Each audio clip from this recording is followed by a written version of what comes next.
Assalamualaikum warahmatullahi wabarakatuh dan selamat sore anak-anakku semua yang berada di rumah hingga hari ini ya, semoga sehat selalu dan tetap di rumah. Oke, anak-anakku sekalian, sebelum kita belajar ada baiknya kita berdoa semoga Allah memberikan kemudahan serta kelancaran pada proses belajar kita pada sore hari ini hingga selesai. Oke, berdoa, kita mulai.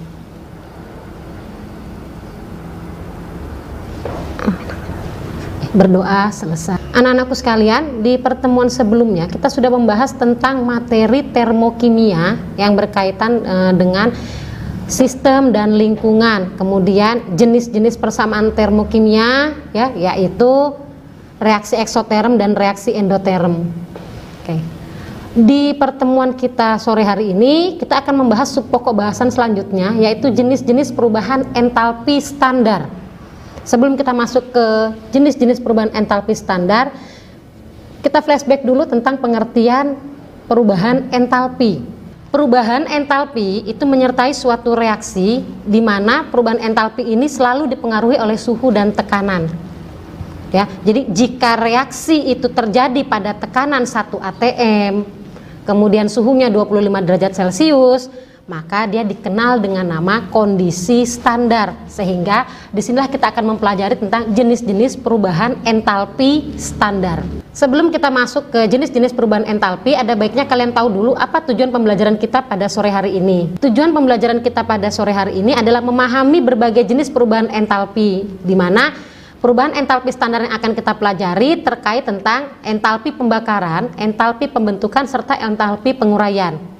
Dan lain-lain di sini nanti akan dipelajari di pada saat kalian kuliah ya. Oke, kemudian berdasarkan jenis reaksinya, perubahan entalpi standar dapat dibedakan sebagai berikut. Yang pertama adalah perubahan entalpi pembentukan standar atau biasa disimbolkan dengan delta HF. Kemudian yang kedua, perubahan entalpi penguraian standar yang biasa dikenal dengan nama delta HD. Dan yang ketiga adalah perubahan entalpi pembakaran standar yang biasa dikenal dengan nama atau dengan simbol delta HC. Yang akan kita bahas pertama adalah perubahan entalpi pembentukan standar atau delta HF, di mana delta HF adalah entalpi reaksi pembentukan 1 mol senyawa dari unsur-unsurnya pada suhu dan keadaan standar. Di sini Ibu ambil contoh, yaitu perubahan entalpi pembentukan dari kalsium karbonat. Sebelum kita menguraikan kalsium karbonat ya, ada baiknya kita tahu dulu kira-kira di kalsium karbonat ini ada unsur apa saja. Oh, ternyata ada unsur Ca, ada unsur C, dan ada unsur O. Di sini ada kalsium, ada karbon, dan ada oksigen. Kenapa kita harus uraikan dulu unsurnya? Karena di sini dikatakan adalah perubahan entalpi pembentukan senyawa dari unsur-unsurnya. Berarti kita bentuk dulu.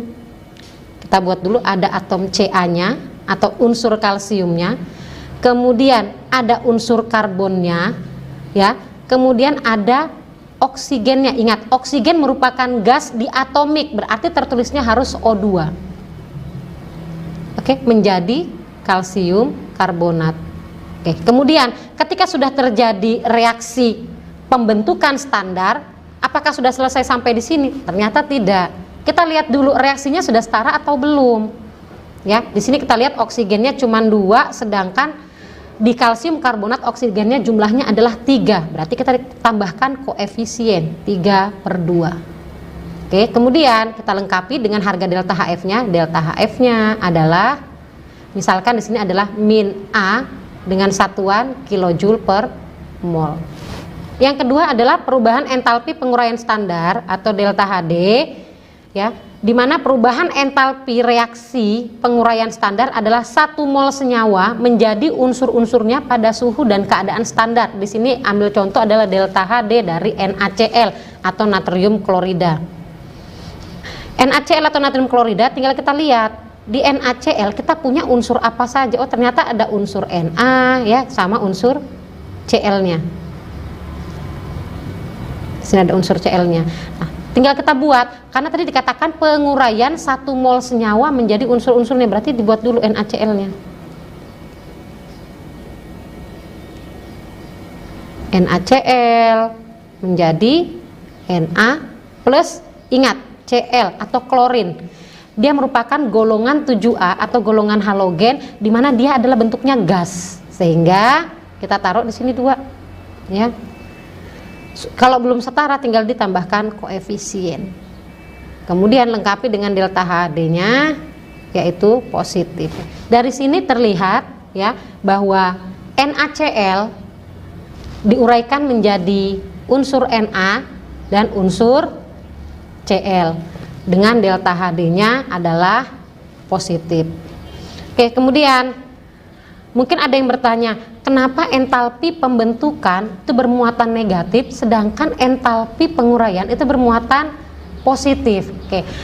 Untuk entalpi pembentukan ya, di sini pada saat kita mau membentuk sebuah senyawa atau suatu zat, kita melepaskan yang namanya energi. Karena kita berbicara tentang konsep termokimia, maka energi yang kita lepaskan di sini adalah berupa kalor. Ketika kita melepaskan kalor, maka terjadilah harga perubahan entalpi itu negatif.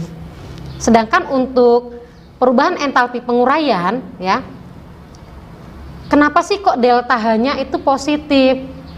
Karena pada saat kita menguraikan sebuah senyawa atau sebuah zat menjadi unsur-unsurnya, ya, kita menyerap yang namanya energi atau menyerap yang namanya kalor. Sama halnya mungkin kalau kalian biasa di sekolah ya, punya teman dekat nih, gimana caranya supaya, Bu, saya sudah nggak mau berteman lagi dengan dia. Berarti kita mengumpulkan yang namanya energi, kita mengumpulkan yang namanya keberanian. Kalau perlu kita mengumpulkan banyak pulsa, kita nelpon dia untuk ngasih tahu bahwa kita nggak mau berteman lagi dengan dia. Nah, berarti apa? Di sini konsepnya bahwa ketika kita menyerap energi untuk menguraikan sesuatu, itu berarti delta H atau perubahan entalpi yang dihasilkan adalah positif. Oke. Kemudian yang ketiga adalah perubahan entalpi pembakaran standar, di mana perubahan entalpi pembakaran standar atau delta Hc itu dikatakan adalah pembakaran sempurna 1 mol suatu zat dengan oksigen. Ya, pembakaran 1 mol suatu zat dengan oksigen. Mohon maaf di sini tertulis kurang ya buat dia ya. Sini kok cuman mol, harusnya mol. Nanti tinggal ditambahkan L saja di sini. Oke, suatu zat dengan oksigen. Contohnya adalah di sini Ibu ambil adalah etanol. C2H5OH, pembakaran etanol. Tinggal kita buat proses pembakarannya C2H5OH. Ingat, entalpi pembakaran standar itu bereaksinya dengan oksigen. Namanya saja pembakaran, berarti harus butuh yang namanya oksigen atau O2. Oke, hasilnya adalah tinggal dilihat di etanol itu ada unsur apa saja. Oh, ada unsur karbon sama hidrogen. Berarti ketika dia bertemu sama oksigen, yang terbentuk adalah CO2 ketika dia proses pembakarannya sempurna dan H2O. Nah, tinggal dilihat kalau sudah terjadi reaksi, berarti diapakan selanjutnya? Ditambahkan koefisien, ditambahkan koefisien, kemudian sehingga terdapatlah C2H5OH ditambahkan dengan 3 oksigen menghasilkan 2 karbon dioksida dan 3 molekul air. Inilah perubahan entalpi pembakaran standar. Oke, dari sini ada masalah tidak untuk jenis perubahan entalpi dari entalpi pembentukan, entalpi penguraian, dan entalpi pembakaran? Oke, jika tidak ada, Ibu lanjutkan ya. Oke, kita lihat yang selanjutnya adalah tentang persamaan termokimia. Apa sih maksudnya persamaan termokimia? Yang tadi kita tuliskan di perubahan entalpi pembentukan, di perubahan entalpi penguraian, dan di perubahan entalpi pembakaran, apakah itu termasuk persamaan termokimia? Maka Ibu jawab adalah iya. Kenapa? Karena persamaan kimia yang dilengkapi dengan harga delta H disebut persamaan termokimia. Tetapi untuk persamaan termokimia ada beberapa hal yang perlu kalian perhatikan ya. Di sini ada 4 poin penting yang harus diperhatikan. Yang pertama adalah pada persamaan termokimia yang sudah setara, koefisien reaksi juga menyatakan jumlah mol. Kok bisa sih koefisien reaksi itu menyatakan jumlah mol? Ingat di materi stokiometri di hukum dasar ya, di situ berbunyi bahwa perbandingan mol sama dengan perbandingan koefisien. Itu di materi kelas 10. Oke. Kemudian yang kedua, di sini dikatakan jika persamaan termokimia itu dibalik, tanda delta H, maksudnya tanda di sini adalah nanti harga delta H-nya negatif atau positif, itu juga harus dibalik. Jadi kalau tadinya harga delta H-nya negatif, ketika persamaan reaksi itu kita balik, dia akan berubah menjadi positif. Begitupun sebaliknya. Yang ketiga, jika persamaan termokimia dikali dengan X, harga delta H juga harus dikalikan dengan X. Yang keempat, jika beberapa persamaan termokimia dijumlahkan, maka harga-harga delta H juga dijumlahkan. Oke, sekarang kita lihat contohnya dulu untuk aturan-aturan dari persamaan termokimia yang sudah Ibu jabarkan tadi ya. Oke, Ibu akan memberikan contoh untuk aturan-aturan persamaan termokimia yang tadi sudah Ibu jabarkan sebelumnya ya. Tadi di aturan pertama adalah koefisien reaksi sama dengan jumlah mol ya. Untuk contohnya atau aplikasinya kita bisa lihat nanti sekaligus untuk di aturan yang kedua. Tadi dikatakan bahwa jika persamaan reaksi itu dibalik, maka tanda delta H juga dibalik. Nah, misalkan Ibu ambil di sini adalah gas hidrogen ditambah dengan setengah gas oksigen, ini menghasilkan uap air misalkan, ini gas ya, fasenya gas. Delta H-nya adalah negatif A. Seandainya reaksi ini mau kita balik menjadi H2O ya. H2O kemudian menjadi gas hidrogen dengan setengah oksigen. Nah, dari sini kelihatan bahwa di aturan tadi dikatakan jika reaksi itu dibalik, maka delta H-nya akan dibalik atau berubah. Yang tadinya dari sini negatif, akhirnya delta H-nya menjadi positif A. Ini di aturan yang kedua. Ini reaksinya di sini sudah jelas bahwa reaksinya ini dibalik ya. Kita lihat di aturan yang ketiga tadi dikatakan bahwa jika persamaan reaksi itu dikali dengan X, maka harga delta H juga dikali dengan X. Contohnya seperti apa? Kita ambil ya. Misalnya bahwa dia punya H2, tetap Ibu misalkan pakai H2 tambah setengah O2 menjadi H2O. Ini misalkan delta H-nya adalah negatif A. Jika reaksinya kita ubah menjadi 2H2 ditambah O2 menghasilkan 2H2O. Di sini kelihatan bahwa yang tadinya kita punya koefisien 1 jadi koefisiennya 2, berarti reaksi ini kita kalikan dengan 2. Maka harga delta H juga harus kita kali dengan 2, min A kali 2, sehingga kita dapatkan adalah min 2A. Untuk aturan yang keempat, jika beberapa persamaan termokimia itu dijumlahkan, maka harga-harga delta H juga harus dijumlahkan. Di sini maksudnya beberapa berarti persamaan termokimianya tidak hanya satu, tetapi lebih daripada satu ya. Kemudian harga-harga delta H. Kenapa dikatakan harga-harga delta H? Karena persamaan termokimianya lebih daripada satu. Oke, kita ambil contohnya. Untuk aturan yang keempat, kita perhatikan latihan soal berikut ya. Diketahui yang pertama, di situ ada reaksi CS2 ditambahkan dengan 3O2 menghasilkan CO2 plus 2SO2. Kemudian reaksi yang kedua adalah CO2 menjadi C plus O2, delta H-nya adalah positif B. Dan reaksi yang ketiga adalah SO2 menjadi S plus O2, delta H-nya adalah positif C. Yang ditanyakan adalah tentukan perubahan entalpi pembentukan dari CS2. Nah, dalam hal ini karena yang ditanyakan adalah perubahan entalpi untuk pembentukan CS2, berarti kita harus buat dulu entalpi pembentukan CS2-nya. Berarti kita buat dulu misalkan delta HF-nya dari CS2. Oke, kita tahu bahwa pembentukan CS2 berarti dibentuk dari karbon dan belerang, dari C dan S. Kita buat dulu perubahan entalpi pembentukan CS2-nya, berarti tadi CS2 berasal dari C plus S menghasilkan CS2. Inilah yang ditanyakan, delta H-nya berapa.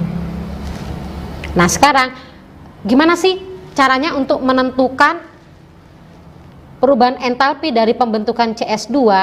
Kita pakai dari data yang sudah diketahui. Nah, sekarang dari data yang sudah diketahui kita lihat dulu yang ada atom karbonnya ini di reaksi keberapa. Di sini ada ternyata di reaksi yang kedua. Di reaksi yang kedua ya, tetapi letak karbonnya atau unsur karbonnya itu dia berada di sebelah kanan, sedangkan yang ditanyakan berada di sebelah kiri. Berarti atom karbon ini mau kita apakan? Oh, berarti kita tuliskan dulu dia berada di reaksi kedua, kemudian nanti dibalik. Oke, dia berada di reaksi kedua, kemudian nanti kita balik. Kemudian belerang ini ada di reaksi keberapa? Kita lihat, oh ternyata belerang ada di reaksi yang ketiga. Di mana tempatnya? Sama, di sebelah kanan atau di produk. Berarti di sini juga nanti dibalik. Ini ada di reaksi ketiga, kemudian nanti akan kita balik. Kemudian kita lihat lagi CS2 ada di reaksi yang pertama. Ini ada di reaksi yang pertama, ini ada di reaksi yang pertama. Kemudian kita lihat letaknya. Letaknya ada di sebelah kiri, sedangkan yang ditanyakan adalah di sebelah kanan. Berarti nanti untuk reaksi pertama juga dibalik.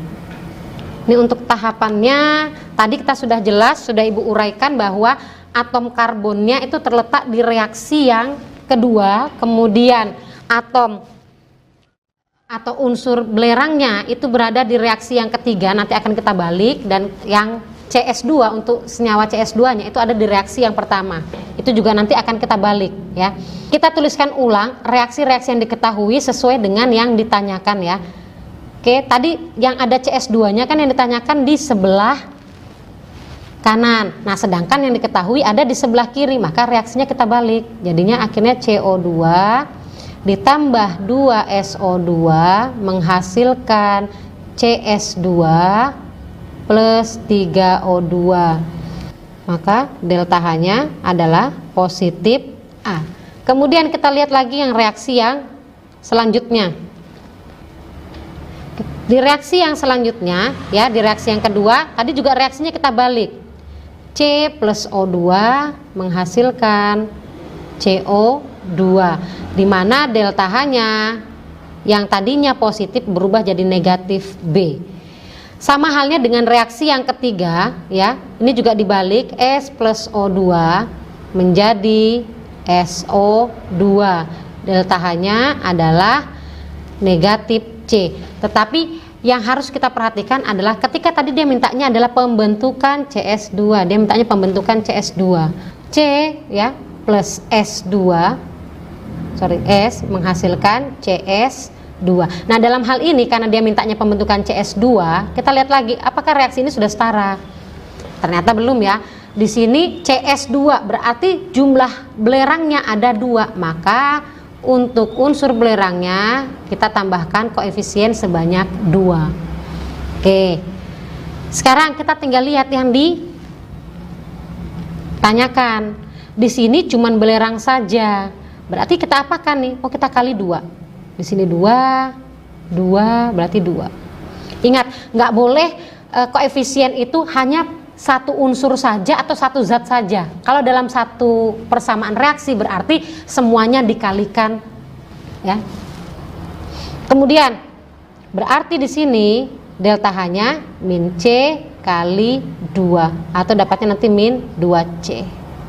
Sekarang kita jumlahkan seluruhnya ya. Ini kita ubah dulu biar mudah ya.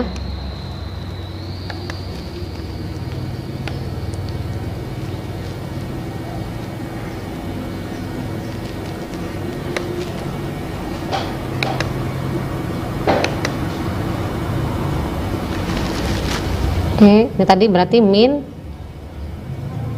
2C. Oke. Nah, sekarang kita total keseluruhan karena tadi di aturan yang keempat berbunyi bahwa jika beberapa persamaan reaksi itu dijumlahkan, maka harga-harga delta H juga dijumlahkan. Nah, dalam hal ini kita harus ingat kembali persamaan perubahan entalpi, di mana entalpi produk itu dikurangi dengan entalpi reaktan, sehingga kita cari zat mana yang sama, itu kita hilangkan. Oke, di sini kita lihat ya, zat yang sama ada CO2. Dan ingat, yang bisa dihilangkan hanya yang berbeda arah, dalam artian di sini produk dikurang dengan reaktan. Kemudian yang kedua, mana lagi yang sama? Kita punya 2SO2, ini juga kita hilangkan. Kemudian kita punya oksigen. Oksigen koefisiennya di sini cuma 1. Jadi kalau tidak tertulis berarti 1 ya. 1 ditambah 2 berarti jumlahnya ada 3.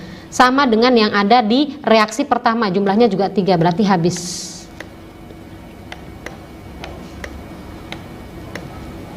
Ya. Oke, sehingga reaksi yang kita punya adalah C plus 2S menjadi CS2. Oke, delta H-nya kita jumlahkan. Berarti kita punya hasil di sini adalah A ditambah negatif B ditambah negatif 2C. Atau kesimpulannya adalah A min B min 2C. Ini adalah hasil dari contoh untuk aturan yang keempat. Setelah kita latihan soal atau contoh soal dari aturan yang keempat, ya, selesai sudah materi kita tentang jenis-jenis perubahan entalpi dan persamaan termokimia. Dalam hal ini ada yang mau ditanyakan atau ada yang kurang jelas? Nanti akan kita bahas ya pada pertemuan yang selanjutnya, bisa pada guru yang berbeda. Tapi kalau misalkan masih mau berhubungan dengan Bu Adia ya, atau misalkan bisa sama guru yang lainnya, nanti bisa hubungi langsung saja ya. Oke, Ibu akan menjabarkan tentang materi kita tadi yang dari awal sampai akhir, bahwa jenis-jenis perubahan entalpi standar yang kita pelajari pada sore hari ini ada 3. Yang pertama adalah perubahan entalpi pembentukan standar, kemudian yang kedua perubahan entalpi penguraian standar, dan yang ketiga adalah perubahan entalpi pembakaran standar. Dimana untuk perubahan entalpi pembentukan standar ya, kita mau membentuk 1 mol senyawa dari unsur-unsurnya. Diingat, membentuk 1 mol senyawa dari unsur-unsurnya. Kemudian untuk perubahan entalpi penguraian standar, namanya saja menguraikan, berarti menguraikan 1 mol senyawa menjadi unsur-unsurnya. Jadi di situ ada 2 kalimat yang berbeda, ada dari unsur, ada menjadi unsur. Oke, yang ketiga adalah perubahan entalpi pembakaran standar, di mana 1 mol senyawa atau 1 mol zat ya bereaksi dengan oksigen. Oke, kemudian yang kita pelajari juga tadi adalah tentang persamaan termokimia, di mana persamaan termokimia adalah persamaan reaksi yang di dalamnya ya dituliskan harga perubahan entalpi. Demikian pertemuan kita pada sore hari ini. Semoga apa yang kalian simak, apa yang kalian pelajari pada sore hari ini itu bermanfaat untuk kalian dalam kehidupan sehari-hari. Ingat, selalu jaga kesehatan, tetap di rumah. Jika ada kendala harus keluar rumah, ingat selalu menggunakan masker dan rajin cuci tangan. Oke, anak-anakku sekalian, demikian pertemuan kita sore hari ini. Terima kasih atas waktunya. Jika ada salah kata mohon dimaafkan. Assalamualaikum warahmatullahi wabarakatuh dan selamat sore.